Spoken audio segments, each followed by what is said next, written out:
À cause des humains, les mammifères vivent de plus en plus la nuit. C'est leur seule solution pour survivre dans un monde modifié aux trois quarts par la main de l'homme, et aussi pour se cacher de notre espèce. Les mammifères se méfient tellement de nous que même quand on ne les menace pas, ils nous fuient comme la peste. Et c'est vrai de quasi toutes les bestioles avec nombril sur les 5 continents.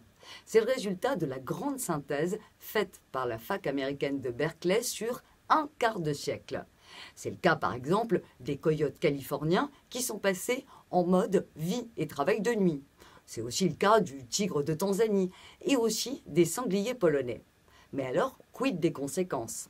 On ne sait pas encore bien, mais c'est sûr, il y a des risques.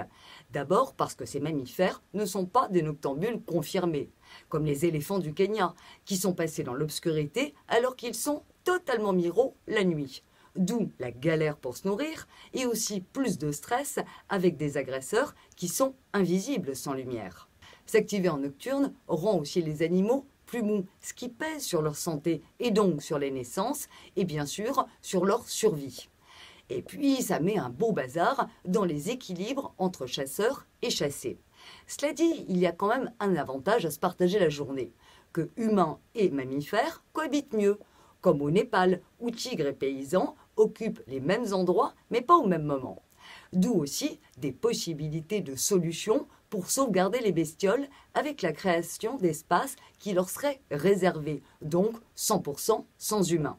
Sinon, on est bon pour un beau bond en arrière de 65 millions d'années, quand notre ancêtre à tous, le tout premier mammifère, ne s'activait qu'à la nuit tombée à cause du voisinage. Que des dinosaures. Et c'est grâce à l'extinction de ce Jurassic Park qu'on a pu enfin sortir notre museau au soleil. Mais désormais, la famille mammifère est de nouveau obligée de se planquer dans l'obscurité. La seule différence, et ça change tout, c'est qu'aujourd'hui, les monstres terrifiants, c'est nous.